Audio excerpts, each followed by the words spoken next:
Welcome to Hopscotch-n-Jacks, a podcast where we take our inner child back to school to unpack and unlearn the lessons that shaped us to better ourselves and our futures. I'm Caryn. And I'm Justis. Let's go. Today's morning announcements there are no announcements because we are going to recess. We're going to talk about the movie One of Them Days. It was directed by Lawrence Lamont, written by Sarita Singleton, and produced by Issa Rae. The film follows best friends and roommates Dreux and Alyssa when they discover Alyssa's boyfriend has blown their rent money and the duo have to go to extremes to keep their apartment. As the name suggests, it takes place over the course of one terrible but hilarious day. Because this isn't a podcast for reviews, let's get into the characters and figure out what they look like, their behaviors and their motivations, and discuss why they do the things they do. There's a lot to unpack here, so let's dive in. From the beginning, we see that Dreux is hard at work at a franchise restaurant, and Alyssa picks her up. And at first, we think she's an hour late, but Dreux knows her friend, and she has lied about getting off at 6 instead of 7. Red flag number 1. Like, why you gotta lie? Why do you have to lie to your friend? They have agreed to pick you up from work. You just did a whole night shift. Whole night shift. And she has an interview that day. An important interview because she's trying to be a franchise manager of this restaurant, and her friend shows up an hour late. But she's not actually late because, she lied. She lied, but this is the thing. When she drove up, she's like, oh my God, I'm so sorry. And she pretends like she's upset. Which is funny. I mean, it was like, I got you, I know how you are, blah, blah, blah. I got off at 7. And I got you this, was it burrito? Burrito. And also still got her something to eat because she knew she was probably going to be hungry because she knows how her friend is. But the fact of the matter is like, it was expected. Yes. And it was accepted. Yes. And that gets me into, well, you had a thought, so let me it was just more, I was just going to point out that makes Dreux a good friend, but at the same time, I'm wondering, does that make her a good friend? Like, I accepted that you are who you are, but I'm also not holding you accountable. Alyssa a good friend or Dreux a good friend? Dreux. That she was like, okay, I could be mad at this, but I'm not. I'm going to adjust to who you are. Yeah, and I think a lot of people, when they're facing... because of her personality, one of her personality traits is that she doesn't recognize her potential, right? And a lot of people, when they feel like their friends or people around them have this great potential in being, because it's almost like in the entire movie, she looks up to Alyssa for her creative space and how she goes about that. But she doubts herself in so many things. And because she does that, I do see a lot of people kind of bending and being a little bit more flexible in order to make their friend look good or just make the issue, like showing up late, disappear for them so that they don't have to, it's like avoiding an argument. Yeah. Instead of standing up and saying, yo, I need to hold you accountable. You're always late. You're not showing up. It's just like, let me just be a better friend and do this. And it's because of something that's inside of them that's kind of keep holding them back. Yeah. And I find myself doing that sometimes. I feel like... I think we all do. Yeah. It's like, I've been for friends. I've been for coworkers. I've been for relationships. And that's because... that person or that situation or that environment, I feel like other people kind of pop off sometimes. Yeah. So I just try to bend it. Because you don't want to pop off? Because I don't want them to pop off or them to think that I'm not seeing the effort. And if Alyssa is putting in the effort, she always has an excuse. Oh my God, my hair, my da-da-da, or something was going on. And even though it's understandable, but it's not acceptable because after 1, 2, 3, 4, 5, 6, 7, 8, 9, 10 times, the umpteenth time, it's like, okay, get your shit together, girl. Pull it together. And so I feel like Dreux has accepted this behavior, this pattern, because that's her friend. Yeah, I think that it's because they have been friends for so long that it's just kind of like, this is who you are and I accept you. And that's not a terrible thing, but in this movie we see that it is. Because we know that not saying something, not standing up for what you need, not holding your friend accountable has led them to not having their rent. Not having their rent. Because this one small thing, this one short scene where we see that Alyssa is not showing up as she has promised to do, the way she's supposed to, because it did not backfire on Dreux. She showed up right when she was supposed to, an hour late. And that's crazy. And it was a foreshadowing of how chaotic the rest of this film was going to be. Yes, yes. And the problem is, if she had stood up and said something earlier, maybe that pattern would not have been in place at that time, and they wouldn't be where they are currently. Like, having this bad friend, in my opinion, is what led them to endangering their living situation. Yep. I mean, it's one of those things. It's like, and then it endangers their living situation, but then on the flip side, if I may say, Alyssa was also a big source of encouragement for Dreux. Yeah.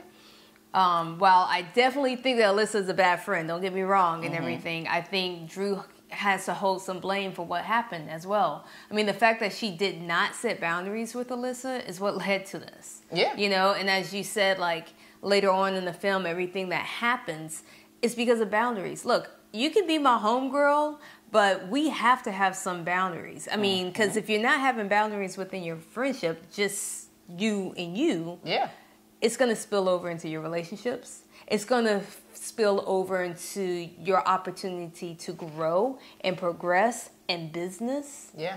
It's going to hold you back in so many different ways, and you're not seeing it until it happens. Yes. And we see that happen in this movie. Until you don't have your rent. You don't have your rent. And your shit is on the curb. And your shit is on the curb. And you just kicked ass at this interview. And homegirl. See what's so funny. You see what I'm saying?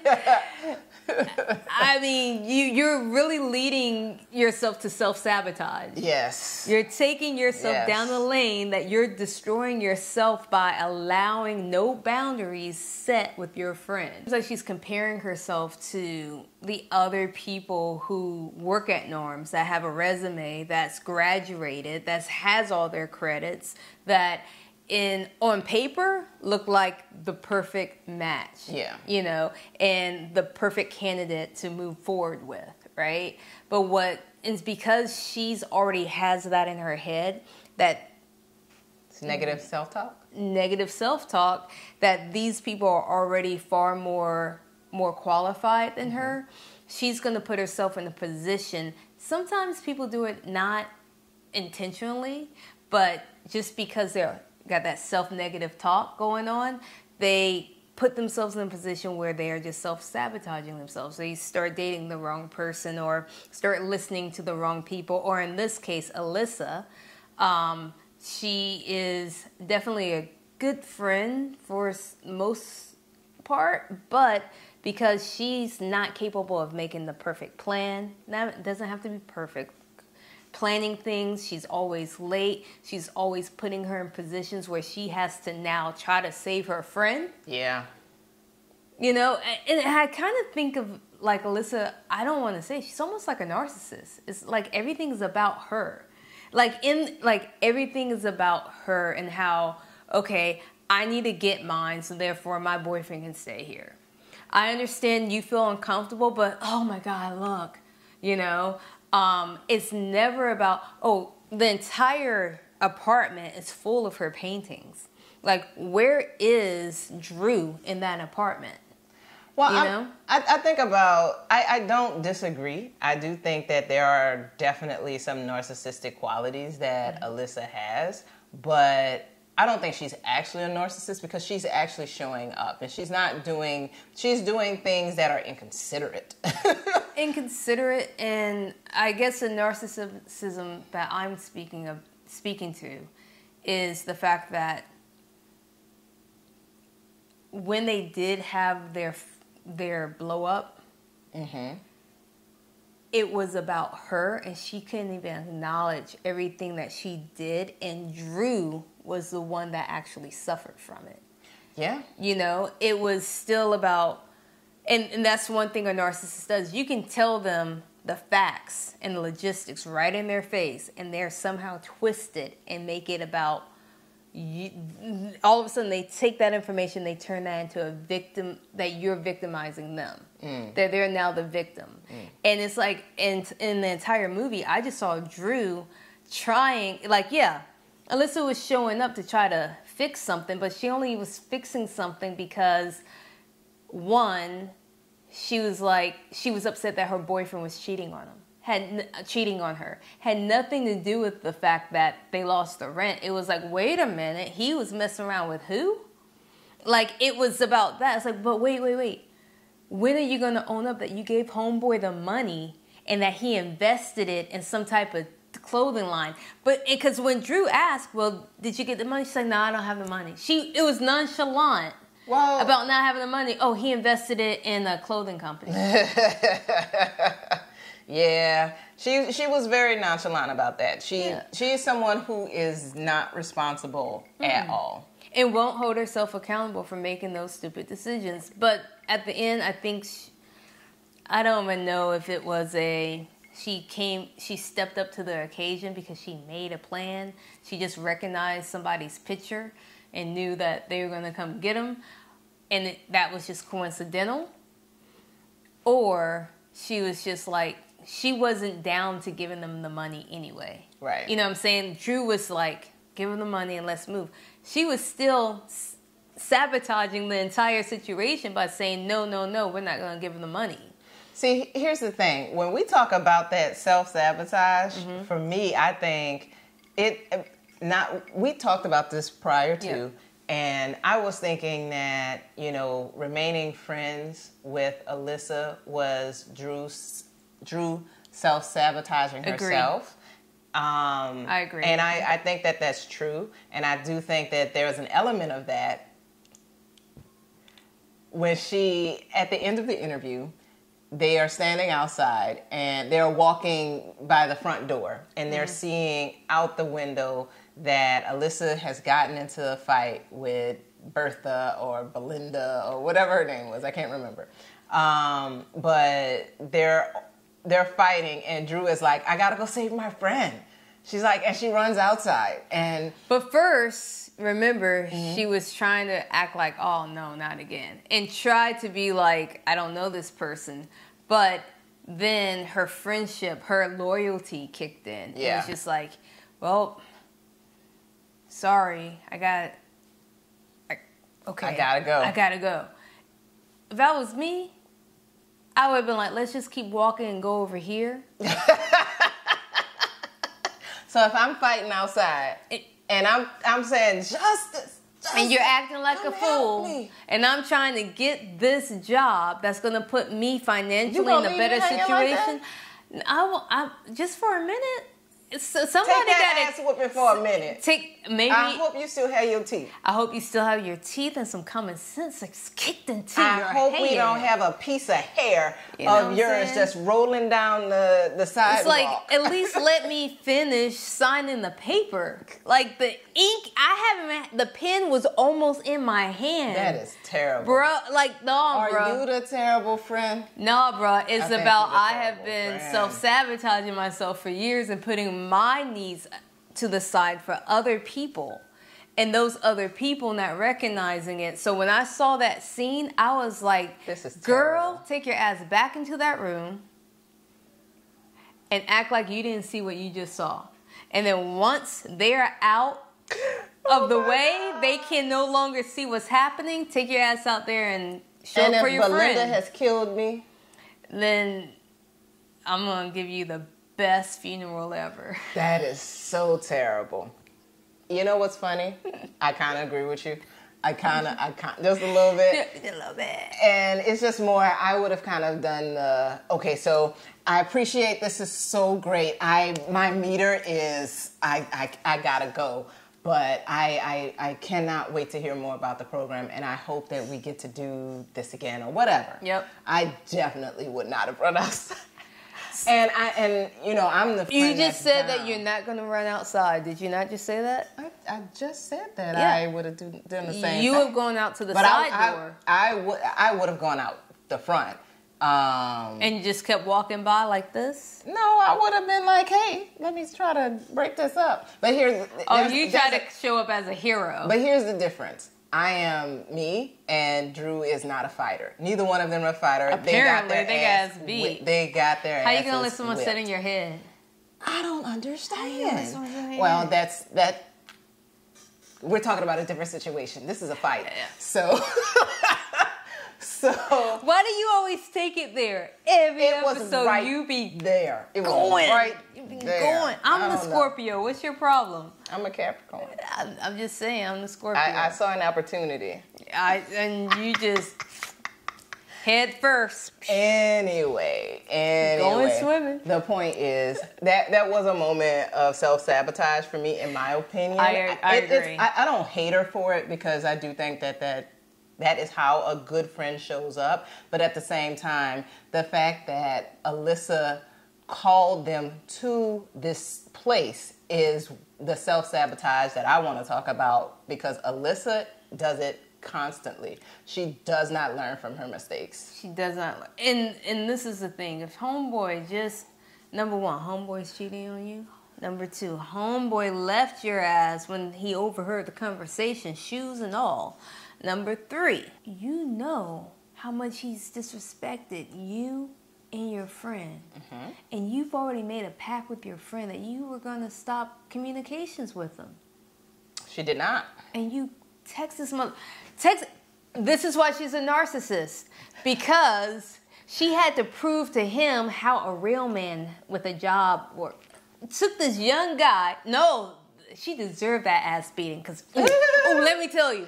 The fact that she was like, this young guy took, number one, she assumed she was going to get a large paying for a small little, item. Don't want to tell you guys that, watch it. But, she was at anyway. She assumed that shit, right? She was going to get a large and she got a small. She got a small. Then she was like, let me show this man how a real man with a job works. And starts taking pictures, selfies. Mm-hmm. Just to try to make dude jealous. Just to try to hate on homeboy.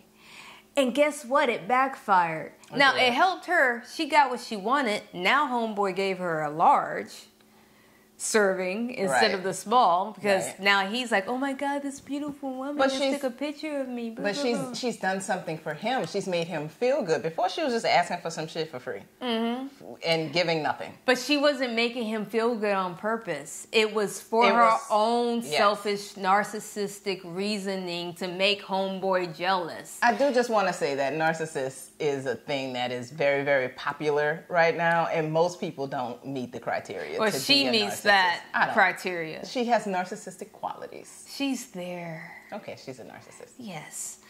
And this is what happens to you narcissists.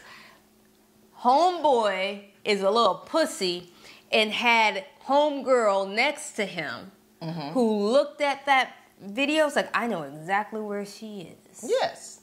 And that's why she got her ass beat. Yes. And I don't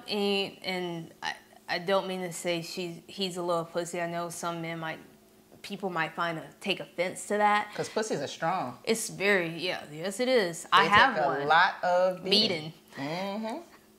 And still come out. And yes.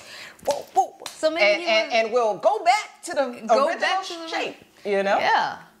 Yeah, just saying. Off subject, but wanted to throw that out there. Didn't mean to hurt anyone's feelings. Yes. But the guy was a coward with homegirl. Yes. That's the proper word. And it was fair to say because he was scared of her. Yes. She scares me. Yeah. It's very funny. The actor was very funny.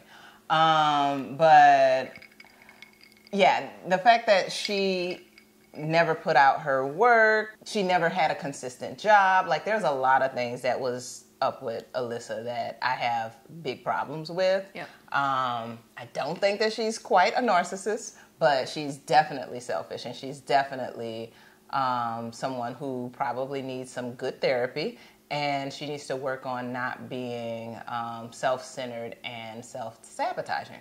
And friend sabotaging on top of that. And the only reason why we're discussing this is because in this situation, they've already lost the money to her boyfriend, and by taking that picture, doing what she did, that led to this ass beating that we're talking about. She lost they did something to.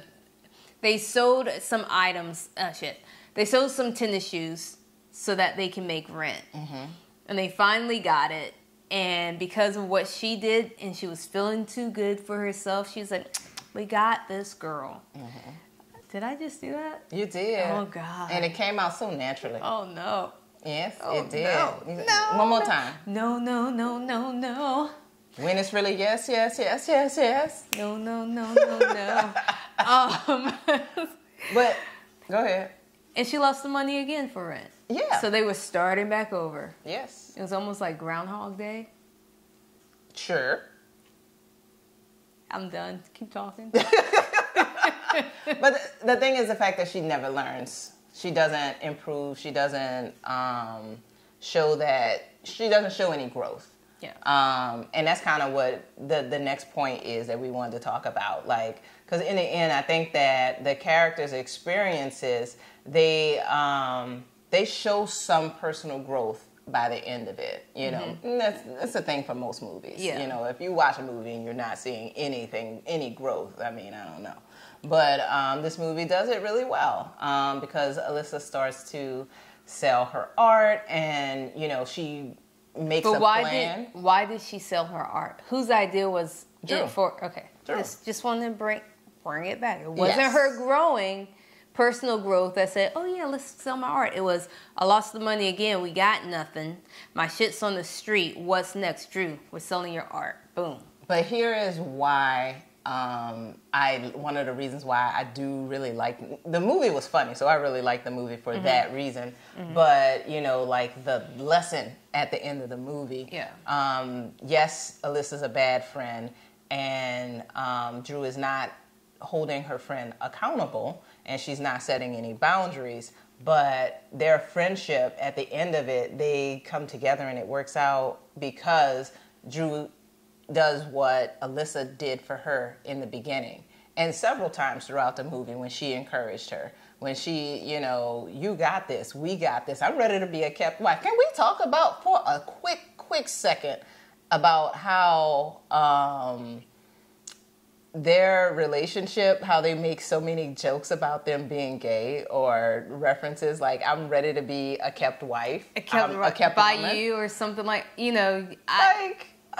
I would just have to say I think they're codependent on each other. Yes, but I also would have liked that they became I don't need them to get codependent. I don't think that they needed to get together in like a relationship or anything. But I would have liked some, you know, if they're gonna have so many jokes, can we have a gay character in there? Oh, I guess we did. The hairstylist. Yes, but I wanted a woman. But anyway, you just wanted to know who was gonna be bottom or top. I didn't, but it's clearly that neither one of them, they're both pillow princesses. Yeah. They would be like laying down like, what do we do? I don't know. Okay, I'll touch you. Okay. And then they were like, oh, cigarette. All right. Hilarious. But anyway, my thing about it is, yes, it was Drew's idea for them to start selling the art. And it was prompted because their new white neighbor was, you know, trying to buy it for way more than they thought that they could sell it. Yeah. So that's just, you know, the circumstances of what happened. But the fact that Alyssa got them out of the issue, the problem that she put them in. Like, they got the money. By sacrificing her artworwork. No, I didn't mean like sorry. I didn't mean to say sacrificing, meaning agreeing to sell her artwork for the first time. Right. I mean, she should have. She'd been encouraged to do that from the beginning. But you're going into getting King Lolo, maybe? Yeah. Oh, okay, that's where we're going. Sorry. I was just, no worries. You're leading into it and I cut you off. Sorry. Go ahead, lead, my friend, lead. No worries. I love the accountability. Thank you. I got you.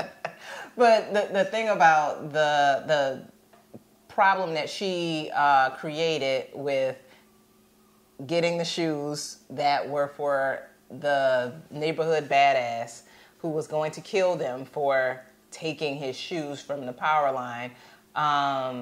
She made the plan. She saw in the check cashing place or whatever it is, she saw his picture and she called the people on him. Yeah. The cash checking place. What the hell is this called? The cash checking Pay place. now. The pay now, pay later. The 1900% APR place. It was hilarious. And so was Cat Williams. Yeah.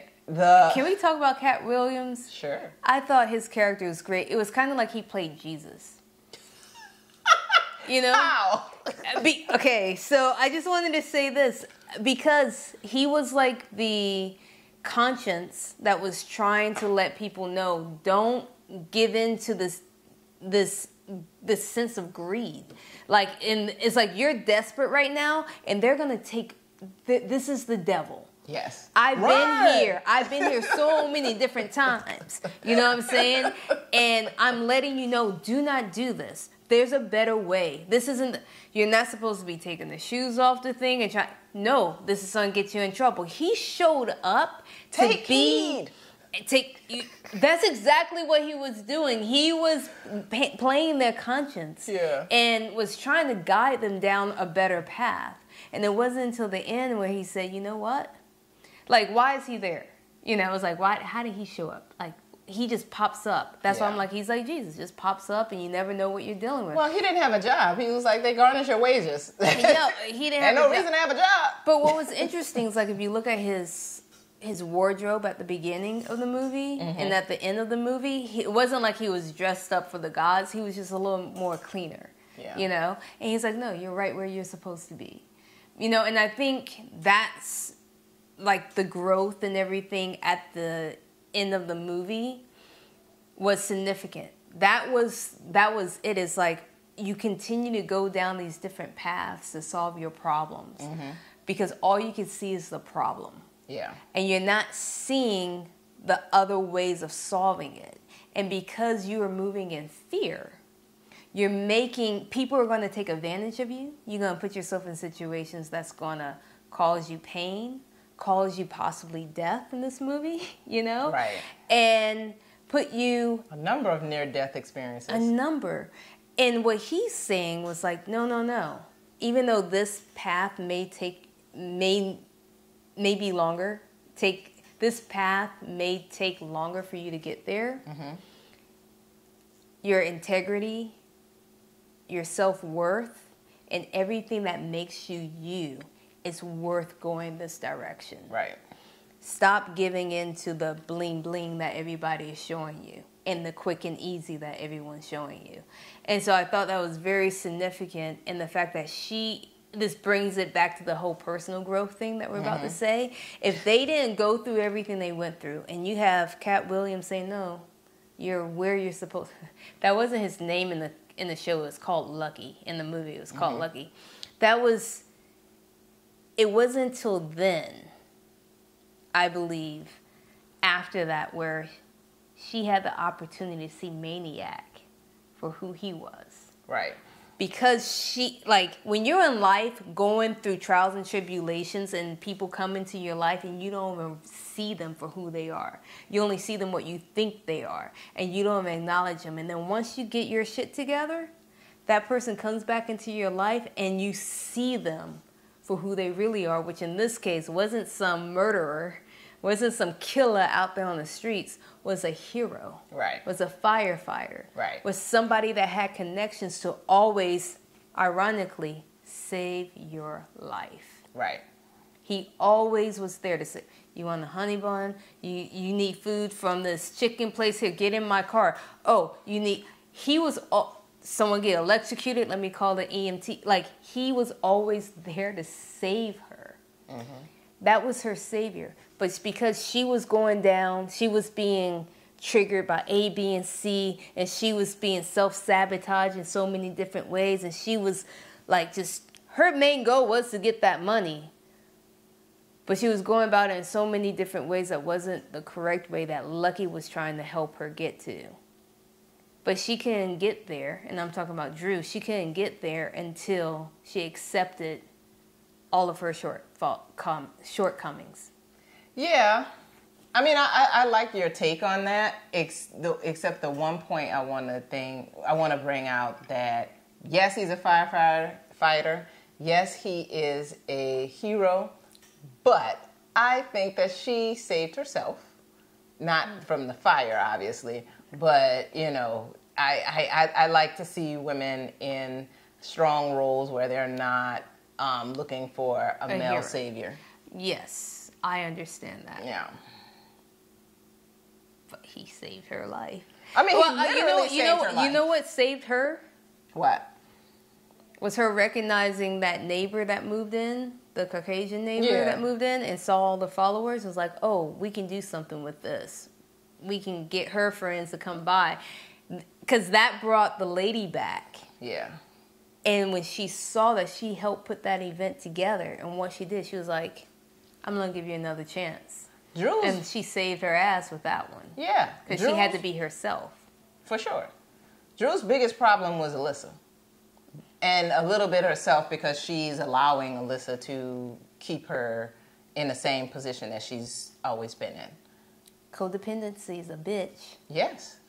They needed to grow from each other in order to achieve their goals. I do like that they were together and they figured it out. They had their own part. Each played their own part. And Alyssa's growth is what saved them ultimately from death by the hands of King Lolo. And I like to imagine that they did actually get together and Drew just has a sidekick with Maniac. Because it says they got their apartment updated. They're still living together. I like to, I don't know what the real story is with that. Doesn't even matter. We're going to write some fan fiction. We got some fan fiction coming up. Let's do it. Actually, two pillow princesses are never going to work. But unless they're asexual, and I don't think either one of them are. Yeah. No, too bad. Too bad. But one character, we were talking about Maniac. Yes, he was the killer by reputation. No, he's actually a firefighter. And the fact that I want to talk about why it is that when people change, that is but it's often not recognized or resisted by the people in their lives. Like, did you give Maniac a chance to show you that he was not actually a maniac? Why are you still calling him this name that he's been called since he was a teenager? It's one of those things where I feel like my experience, you have your experience that you're going to share, not just me. But I came out here in California. I saw things a different way. I saw things that you can do and don't have to follow a certain rhythm that I may have been brought up to. And I saw a hustle that I've never seen before. So out of yourself? Out of people that surround me. Because I've been able to travel and see the world, see how other countries, other people, other cultures live. I come here as a melting pot of implants all over the world. I've been in different type of industries within the industry that I'm in now, and so many different perspectives and many different vantage points to be able to look at something and say, oh, this is a different way. But when you go back home, you got friends, you got family, and they're living their life. Now, I don't think I have an issue with my extended family more than just my immediate family. Like the ones that change your diapers, that saw you digging up your nose eating your boogers when you were younger. You did that? I didn't say I did that. I'm just talking about in general. That's usually what happens with kids. Seems personal. Gosh, I've been in the, you know what? I know you ate your boogers. You look like a booger eater. Absolutely not. Lies. No. Lies. So, what I'm trying to say is this. It's harder to see someone that you feel like you nurtured and you've helped contribute to their growth grow in a different direction that you had mentally, ideally planned for them. And I think that's the situation with a lot of people. It's like you sometimes, you don't know that you're doing it. Like your parents don't know that they've already planned what your future's supposed to be. Oh, they probably know. Right? And then when you're growing and your growth does not align or go towards the future that they thought you were going to have, then it's hard for them to adapt or to adjust or to understand this new person that's now coming to them. And like if you have friends, like you could have a childhood best friend and you guys you could be Alyssa and Drew, and Drew could come back CEO of a company, left, if they stop contact, if they stop communicating, left, got her life together faster, sooner than later, right? Got her life together sooner than later, and come back CEO, face it, boom, boss bitch, right? Mm-hmm. And Alyssa might not even acknowledge it. Might be like, girl, you're the same girl that we were still in jelly beans when we were kids, or you were here with me and we'll always try to bring her back to that state of mind because she's still at that state of mind. She didn't leave. She didn't get out. She didn't see the world the way Drew did. That's the way that story went. But that's what I'm trying to say with Maniac. He went to juvie and everyone's like, oh, he went to juvie. What? And then start creating these stories about him. Yeah. He's a killer. He's like, I save people. You know what? I could have gone down that path, but someone in juvie saw potential in me. Showed me how a life could be as a firefighter. Showed me a possibility that I didn't even know I had. And I took it, but because he was away, and when he came back, he looked like them, meaning he wore his little do-rag and, he had his bling-bling and he had a little sexy pimp walk, you know what I'm saying? Swag? He had swag. People just assumed. And you know what? When you have grown, you don't have time to correct people.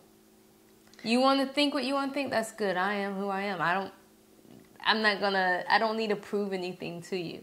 And he didn't. I mean, my thing about it is, if you have street cred, I don't think you're going around saying, you know what, I've never killed someone.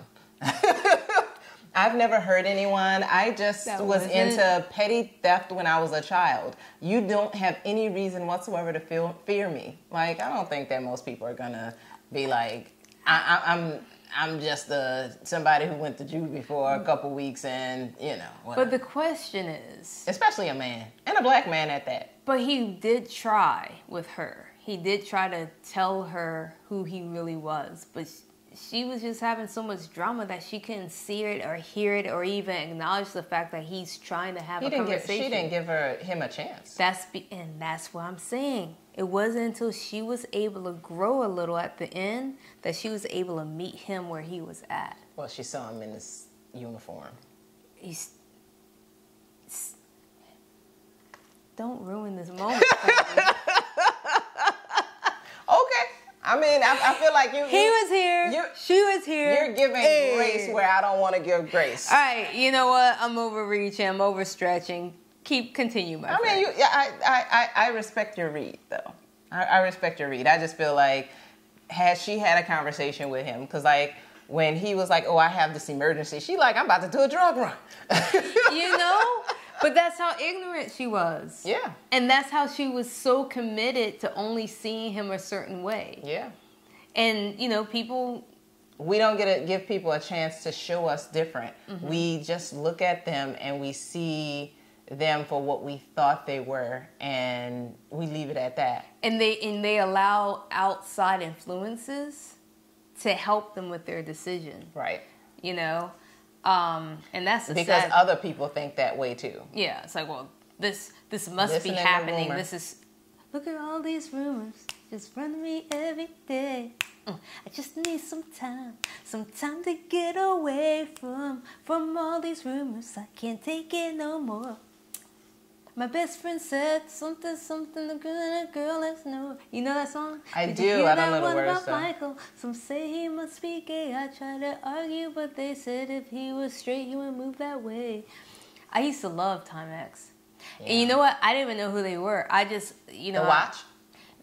Yeah, but the question becomes, how am I a kid, never seen the video, never heard, you know what happened? I snuck in my sister's room, and she had a bunch of cassettes in this little pink cassette box, and I was just taking her music and listening to it and putting it back.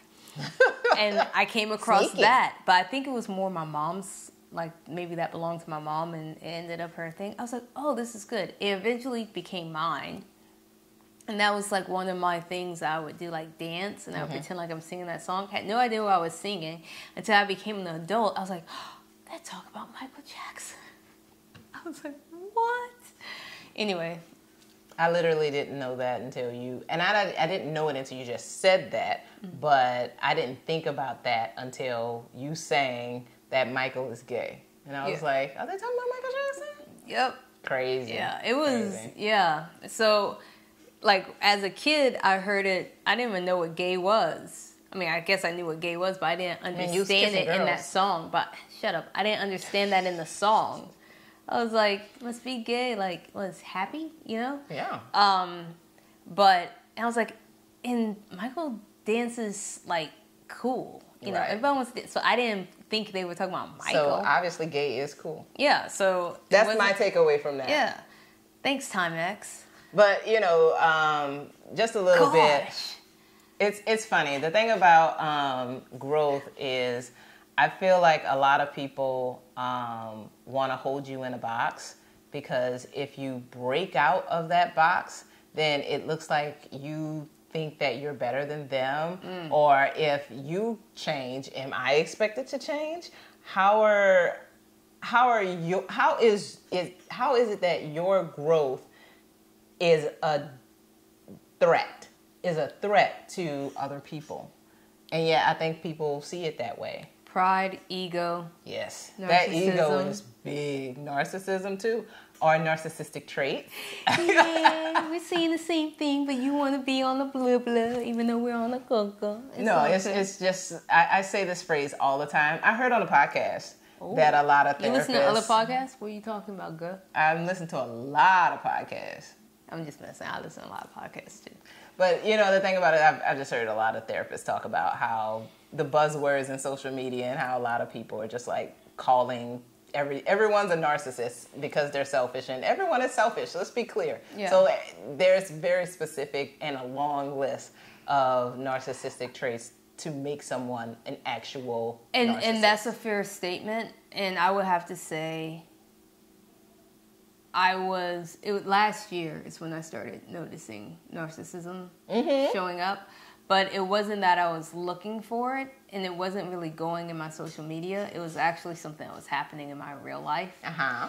And then because that was happening, see, they be listening on these devices. They do. Because that was happening. And it was like a client was like, she left me because I'm a narcissist. He acknowledged the fact that he was a narcissist. Ooh. You know, a client of mine. Oh, okay. And it was interesting to hear him say that, but what was even more interesting was that he really thought what he was doing was going to get her on board.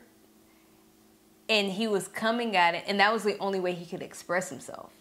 But it was coming from I'm going to do this thing. I'm not going to let you know I'm doing this thing, but once I do this thing, you know that you're going to be doing this with me. And she didn't really have a choice, but she did have a choice and surprised the shit out of him. So at the end of the day, there was a lot of stuff that he shared that I'm not going to share because it's not my business to share. But I was like, oh, and it kind of like opened my eyes to other things that was going on around me. And as soon as that conversation happened, yes, the buzzwords started coming up in my feed a lot more. And I was also listening to a self-help book that was talking about relationships and people. And there was a whole section about narcissism. Yeah. And when that section of the book hit, IG just became my narcissistic source of information. Yeah. You know? That algorithm, man. It's crazy. But I did, when I was watching this, I saw some narcissistic traits, right? Mm-hmm. But I think what made me feel like she was a true narcissist was when she could never hold herself accountable for what she did. She never apologized for anything that she did. Never. And she always had some type of excuse or reasoning or a way to explain the situation that happened without saying, okay, I fucked up. I should not have, you know? So that's why I say she's a narcissist. I feel you. I'm just saying, literally, it's just that. A buzzword. No, it's a real thing. It's just that most people, there are a lot of people who have narcissistic traits. You have them. I have them. Everyone has them because one of the core things about narcissism is that selfishness, that self-centeredness, that that you are not essentially being fair to the people around you. That's not how I want to phrase it, but that's what's coming out to me right now. Yeah. But the point I think narcissist it's when you knowingly are manipulating or you're knowingly doing something. Like when you're doing it, like everyone has narcissistic traits. I don't think some people know that they're causing harm. Like they might genuinely be doing something, and that could be Alyssa. You know, she might genuinely just be oblivious to what's going on and not knowing that her actions includes a reaction that's going to happen to her best friend. Right. You know, and there's a lot of people in relationships or at companies or even in friendships and situationships that sometimes are just so focused on their needs and what they want right now that they're not even realizing that when they do something, this is going to be a chain reaction. Right. You know, this is how it's going to cascade down to everyone else. And then it's like, well, it's your responsibility to handle it the way you want to handle it. You didn't give me enough time to think about it. You've been thinking about this for months. Right. You know? Again, things that happen that is so common, so relatable, so it's widespread, honestly. Yeah. But either way it goes, maybe she's a narcissist, don't know, but probably just someone who just needs to grow up. Yeah. Yeah, that's a fair statement. Yeah. Just like how Maniac did. Yeah. And honestly, by the end of it, like I said, I really do appreciate seeing that, you know, she's starting. Everybody has a path, and, you know, maybe she's just starting on hers, but hopefully she continues it. And, you know, they do, well, at the end, you get the blurbs about their future, and we know that she starts to see some success, and, you know, things start to go well for them, and they get their new apartment, and it looks great. It's updated just the way that they wanted it. And, you know, I thought it was, you know, it's a really great movie. I love to see the growth. Did you have anything else you wanted to share about it? No. Okay. Cool. I mean, you got, now, real narcissist is homeboy, Keyshawn. Keyshawn was not changing. Keyshawn no, he was had not changing. No growth whatsoever. No growth. This man is like, I hear you have AC. And the white chick was like, yes, and it's going to be promising. And it happens in real life. Yeah. But yes, a pretty great movie. Check it out if you have not. We spoiled the shit out of it. Yeah, it's on Netflix. But I hope that the folks enjoyed it. I watched it quite a few times. I saw it 3 times. I saw it, I think, 4. Well, were you trying to up me or one-up me or something? No, I'm just saying that I really, really appreciated a lot of things about the movie. And I was like, I've been recommending it to the folks. So, good job. Yeah. Good job, SZA and Kiki. SZA, she got a crush on you. I don't know how old she is, and I have a range that I am not interested in And it also depends on which version of scissor Alternate. you want. Right, because I feel like after. The current scissor. So the after. Okay. Yes. I appreciate her mom, her dad, herself, and her doctor. Anywho, let's go after school. After school, we take a dip in the pool, which is really on the wall. I like to watch the Knicks play basketball. That is not the song, but it's close enough, God damn it. It is what it is. What are you working on, my friend? Oh my God. Okay, so I'm in my geeky space. Yeah. You know, got into my new place. I've been kicking ass. I am not available even when I'm home. So I have been diving into more tutorials. I'm doing my photography as usual and my videography. Now that we are doing this podcast, I have a lot more storage that I need to think about for capacity reasons. Mm-hmm. It kind of kicked my ass this week. Yes. It kicked my ass a little wide open. And so now I'm trying to take care of that. But education is one of my things. I love catching up on things that I'm passionate about, and that's going to help me create visually. I love creating visuals, whether it's working on this podcast with you or doing the photography and capturing people in their moments, but even just trying to help tell the story. Yeah. And I've been able to take this to my job, like the things that I've been passionate about, taking it to my job, and actually doing some really cool stuff at work now. And I'm excited for those opportunities, and I'll share when it's necessary to share it. But things are kind of opening up, and I'm going down this path I've always seen myself going down. Mm-hmm. And so, I'm going to continue investing in the educational aspect of growth for my creative. That's awesome. And you, my friend, what are you doing? Speaking of work, I got a promotion, so that was nice. Hey. Thank you. Oh, okay. So that was cool. But outside of that, I'm not finished. I keep wanting to be finished, to finish painting my apartment. Mm-hmm. But I just did some touch-ups this morning. I am so glad I got the paint off of me. If you see paint on me, that is why. Okay. You got some right here. I hope not. I was wondering what that was this entire video. Every time you turned your head, I was like, what is that? Yeah, it's paint. I hope you're wrong. It's blue. I'm so glad that you said blue because I painted white today. I didn't think it was. I made her think about it. Anywho. Yo. That's the first time I said it this episode. I know. Okay, so that's kind of what I'm working on. Still trying to get the apartment up to specs. Yep. Up to where I am happy with it because I'm still there. For self-care, I am doing a game night tomorrow. I'm very excited. I haven't done one all year because of my apartment and not liking the state that it was in. But now it's close enough, and I'm very excited to reconnect with my friends and, just have a night of play.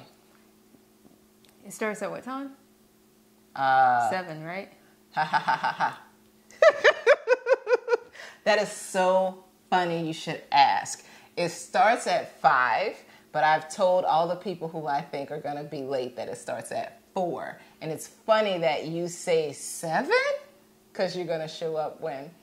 After I drop my sister off at the airport. 9:30? Look, this is my thing. When it's game night, Hilarious. I like showing up where the crowd's there, because that's like me going out to a club. I don't go out that much. Well, game night is going to be, there will be more people earlier. I tell you what. Because spades don't start till later. I tell you what. I have a photo shoot in the morning. So it's at 12, actually. So I'm going to be shooting 12. And then once that's done, I'll make sure that everything's packed up and ready, and we'll go to your place. We do a little game night. I'll be responsible. Take my sister to the airport afterwards, and then come back. How about that? So Sounds you can great. see my face at 6. Sounds great. Excellent. Good. That's Carry hilarious. What are you doing? What is your self-care looking like?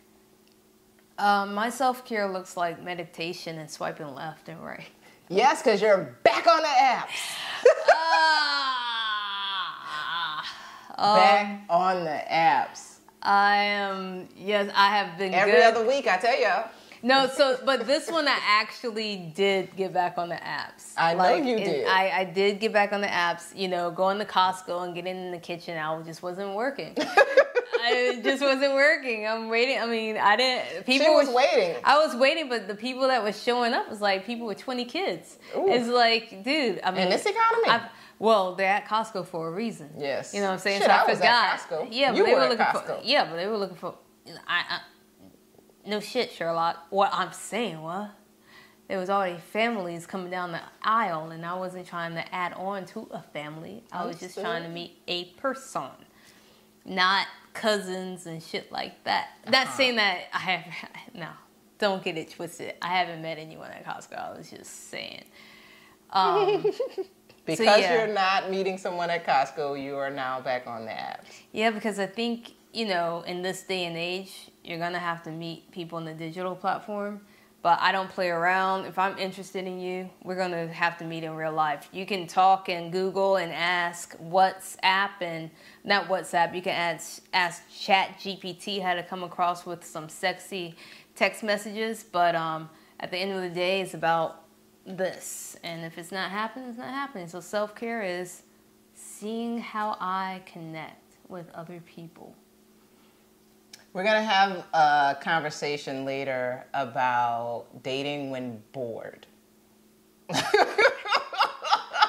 But for now, let's talk time capsule. Do you want to go first? Or because it seems like you have things to say, but I can go if you'd like me to. Listen, I work a lot, and I have an idea of what I want and where I want to be. Mm-hmm. And so I'm putting everything I can in myself because I have found myself in relationships putting everything in the other person. Mm-hmm.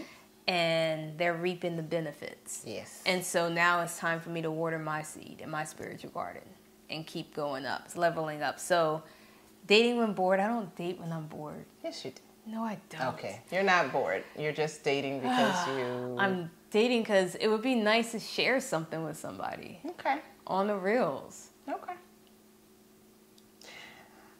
Time capsule. We'll think about keeping that part in, just FYI. It could be a little extra. It might not. It might just... Let's put it on social media. See what the we people still think. recording, so... Okay. We're doing all this to make sure this gets edited out. Like that one. Still stay in. Anyway, because the camera's going to cut off shortly. What are you doing for a time capsule, girl? My time capsule. Mm-hmm. I know that anyone who has been watching knows that this is coming. Living Single is coming out of the time capsule today. And it's prompted mostly because there's a podcast co-hosted by Erica Alexander and Kim Coles. They're doing a podcast. I think it's remixing, reliving, something living single. Yeah. Reliving living single. Okay, dope. I haven't watched the first episode yet, but I've seen the clips on Instagram, and I am very excited because, like I said before, this is my, I would say second favorite, but honestly, they're pretty much What and What, A Different World, and Living Single are my favorite shows ever. And would love to see a movie. Yes, please. Let's see, where are you now? I mean, I can play a young Queen Latifah. I can't even say that with a straight face. I don't know why you would even try. I mean, yeah. Why would we have a movie and you play young Queen Latifah? Because I can't play old Queen Latifah. She can play herself. Okay. Any hoodle. I just like her character. Now I've said it twice. I like her character in Living Single. I love her character. That's why I would want to play her character. Because I'm like, I can play that. Okay, we should have a conversation about Living Single and who we are most like. I would like to do that. But let's go to my time capsule. Yes, so, please. okay? Yes. Right. I want to pull out Prince. You know, I went to a Prince tribute last weekend. Mm-hmm. And it was amazing. And I forgot how much music connected my sister and I growing up. You know, I was into Michael. She was into Prince. We had our little war of who's better. And then it wasn't until I was in college where I listened to Prince again. I was like, oh, he got some good music. And it wasn't about he never had good music. It was like I didn't understand his music. You know, I was like, oh, he walks around with his butt cheeks out. And he's saying, all the time. You know? It's like, that's I get Michael. The no, that's Michael. Prince was, I want to be your lover. You know? I didn't quite get it. But then when I listened to his music, I was like, damn, he was on a whole nother spiritual level. But, yes. You know, that was the stuff that my sister and I would dance to. Michael was for kids, Prince was for adults? No, I think they both were for... Prince was definitely for adults. Yeah. Is it soaking wet? Raspberry beret. Yeah, so anyway, that's why I'm taking out, because it brings me back to my youth and being able to be with my sister, and having her for this time has brought back some memories that we tend to forget, you know, those happier childhood years, and being able to sing and dance with her and all that stuff was awesome. So yeah, that's it. All right, it's time for your homework, and that is to follow us at hopscotchnjackspod on Instagram. Write to us at hopscotchnjackspod@gmail.com with storytime in the subject, and subscribe wherever you get your podcasts. And you can get to know us at Caryn Got This, and myself at Art of Justis with an IS, not an ICE, people. And please like, subscribe, follow, and leave a comment below here on our popular YouTube channel. One day, you know, it's going to be up there. You know, and tell your friends. Tell your friends. Tell your friends to tell their friends. And tell their friends and their cousins too. And we can be friends. Yes. You ready? Yeah, let's do this. Deuces. We are living single in a 90s kind of world. I'm glad I got my girl. Keep your head up. What? Keep your head up. That's right. All right, friend. Boom. Another one bites the dust. Boom.